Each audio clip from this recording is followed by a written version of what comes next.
In the region known as the Caucasus, there is a country named Armenia. Situated between Azerbaijan and Turkey, this small country is bordered to the north by Georgia and to the south by Iran. It covers an area of approximately 30,000 square kilometers, with only a population of 3 million. A significant majority of their actual population works abroad, supporting their families back in the country by sending money. Due to its confined space, commercial activities are extremely limited, and the funds brought into the country by its overseas citizens hold great significance for its economy. Moreover, due to political issues with both Turkey in the west and Azerbaijan in the east, they can hardly establish any trade partnerships with these two countries. With no access to the sea, they conduct their commercial activities by land, mainly through Georgia and Iran, or reluctantly rely on air transportation to meet the country's needs. The activities they carry out with other countries are usually organized through their capital, Yerevan. Yerevan can be described as the most visited place and one of the most developed cities in Armenia. Located on the country's internal western border, it is also quite close to the Turkish border. Beyond Yerevan, Armenia is generally a country with small rural areas where you wouldn't find much liveliness. Historically, the country was a member of the Soviet Union until 30 years ago and was not independent. Considering the military crises they faced with Azerbaijan, they have essentially remained stagnant and made little progress. Moreover, being in an active seismic zone, the region experienced a devastating earthquake in 1988 with a magnitude of 6.8, claiming the lives of 23,000 people. Nowadays, the Armenian people lead a moderately dependent life. In the capital, Yerevan, people don't seem very cheerful or happy when you look at their faces. It's as if they have some concerns about life, giving off a somewhat tense impression. Especially adult men appear more stressed compared to women, with their minds seemingly preoccupied. On the other hand, women look extremely stylish and well-groomed. Their life energy is visibly higher than that of men. They enjoy strolling, sitting in cafes, taking photos in squares and dressing well. Of course, some of the people here also include those who temporarily settled in Armenia after the events in Russia and Ukraine. So it wouldn't be accurate to say that every person you see on the street is an Armenian citizen. Especially if you look at the faces of some women, you can clearly see a Slavic appearance, and you can somewhat be sure they came from Russia. It's said that Armenian men, particularly after the wave of migration from Russia, have a special admiration for Russian and Ukrainian women and are influenced by them. Armenians speak their language, Armenian, but Russian and English are also quite common in daily conversations. Moreover, the genetic structure of the Armenian people carries more characteristics specific to the Caucasus than Slavic races. People in the Caucasus are generally characterized by black hair and a dark complexion. You can find a similar genetic makeup in other Caucasus countries like Georgia and Azerbaijan. Men have dark hair and black unkempt beards, while women have black hair and a tanned complexion. People you see on the streets usually include office workers, students, and retirees.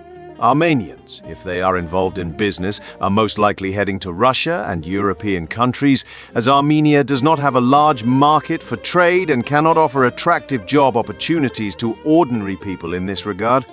You can often see young people sitting around on the streets. Sometimes you might spot married couples on the streets, reflecting the patriarchal system in Armenian family structure where the man is seen as the head of the household. Men have the final say in the family. Women are dependent on men and raise their children. While Armenian women might initially be active in the workforce, after giving birth, the responsibility of earning money shifts entirely to men, and women start to lead a life centered around their husbands at home. Bearing children is crucial for the Armenian people, especially given the country's small population of around 3 million, and they need to increase their numbers for the sake of the nation's future. Let's also note that out of the total population of 3 million, around 1.6 million are women, leaving about 1.4 million to account for men. So, the number of women in the country is approximately 200,000 more than men. Since young men migrate to places like Russia, Armenians are facing a slight challenge in reproducing in their own country. Speaking of Armenian men, it's worth mentioning that they are equally fond of betting on sports competitions. People here are looking for ways to make easy money, and they are aware that entering the job market within the country won't bring them a lot of wealth. The streets in the capital, Yerevan, generally appear clean, and you can see vehicles of all budgets in the traffic. But when you get onto the main streets, you'll notice something. Pedestrians can cross the road without paying much attention to traffic lights. For them, even if the light is red, they cross the road if it's convenient. I guess they haven't established a deterrent penalty system in this regard.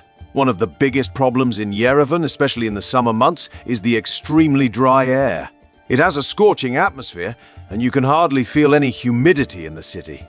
There are fountains in Yerevan where you can drink water. Tourists generally drink water from these fountains and take photos here as a memory. The country has a developed metro system, and in the capital, Yerevan, you can reach any part of the city by metro. Near metro stations in busy areas, you can come across second-hand bookstores or antique shops from the Soviet era. Not only tangible artifacts, but also in various parts of Yerevan, you can find many statues and architectural elements dating back to the Soviet Union era.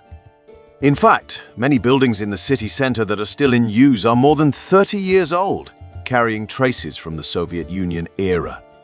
The squares in the capital, especially on weekends, get quite crowded, and people love spending time in parks and cafes. In this sense, you can come across many cafes in Yerevan. People you encounter in cafes are friendly and warm, trying their best to provide you with excellent service, and they don't act cold in front of the camera.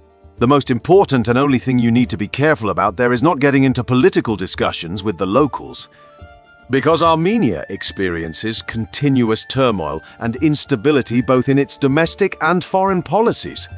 This situation reflects on the psychology of the people, and individuals engage in conflicts with each other. Especially in foreign policy, they maintain a chilly stance towards Azerbaijan and Turkey, and figuratively speaking, they don't warmly welcome citizens of these two countries even as tourists.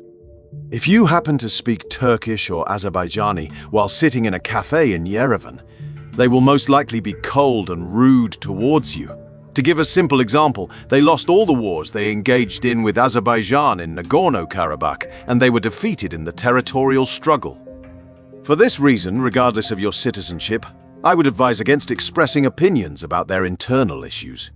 Apart from that, if you greet them regardless of age, they immediately start smiling, chatting with you, or waving if they are in a car. People in Yerevan spend most of their time at Republic Square. Almost all events held in the country come to life in this square and are presented to the public. In the city, these old white minibuses are used for public transportation. Another noteworthy thing in Yerevan is the police officers who walk collectively in outfits resembling military uniforms. The police patrol all over the city to maintain public order and aim to ensure the well-being of the people. Additionally, the public can sometimes conduct actions and protests against the government. Therefore, the police are always on alert, preventing potential chaos. One of the most significant shortcomings in Yerevan concerns families with children. Strangely, the city lacks play areas where children can play and spend their time comfortably. If you go there with your child, there is no dedicated space for them, and they end up running around the streets, requiring your constant presence. Although on average, every family in Armenia has about 2 children, the lack of investment in living spaces where small children can play in the capital is disheartening. Additionally, when you reach the highest points in the capital, you are greeted with a breathtaking mountain view, and those with geographical knowledge will recognize the silhouette of Mount Ararat in Turkey. The silhouette of the mountain is clearly visible from Yerevan, indicating how close they are to Turkey. When you look at the city from above, you can see that it's not overly large. Even the number of modern and high-rise buildings in Yerevan is limited. If you are renting a house there, you shouldn't expect too much comfort and luxury. This is because, aside from village houses, there are few luxurious and fully equipped houses in the capital, and they usually come with some renovation issues. The buildings appear to have pale colors when viewed from the outside. The average monthly rent for a 2-bedroom apartment in Yerevan is around $500. This is quite high for the local population. The vehicles people use are generally old, Mercedes and Russian cars. Those in better financial situations drive new model German cars. Since the country is dependent on imports in almost every sector and production is limited, life in Armenia is challenging. A family of 4 needs a minimum monthly income of $1,000 to sustain itself, and although it's possible to get by with less, something always seems to be lacking. Moreover, while elderly men should be enjoying their retirement, you observe many elderly people in the city engaged in certain jobs and continuing to work. In Armenia today, they use a currency called the Armenian dram, and according to international sources, the country's minimum monthly wage is equivalent to 75,000 Armenian drams. In terms of US dollars, this is only $186. The average monthly income for an individual is between $300 and $400. This amount signifies not just a lower income bracket compared to Europe, Arabia, and America, but even lower than many Balkan countries. From this, we can deduce that salaries in Armenia are extremely low and people are compelled to work even in their old age to make ends meet. The primary reason young people in the country make plans to go abroad is the low wages and limited job opportunities. One of Armenia's strengths in production is the wine sector. The people here have great confidence in the wines they produce. You can taste and assess the quality of these wines in the luxury restaurants in the country. If you venture out of the capital and head towards the rural areas in your Armenian adventure, you will progressively move away from modern life. In Armenia, there are vast, untouched lands that have preserved their simplicity for generations. Although some small villages have been built on these lands, the mountains there have stood magnificently for thousands of years. However, in rural areas, both the structures of buildings and the order of roads make life even more challenging for the Armenian people. It's not just the roads and buildings. The models of cars go back at least 20 years from today. The primary reason people traveling to Armenia from outside the country often venture beyond Yerevan is usually to see Armenia's high altitude, mountainous, barren landscapes. Despite its small size, Armenia has plenty of open land. The mountain views here often appear relaxing and peaceful to tourists. Moreover, visitors enjoy observing the everyday lives of people in the villages.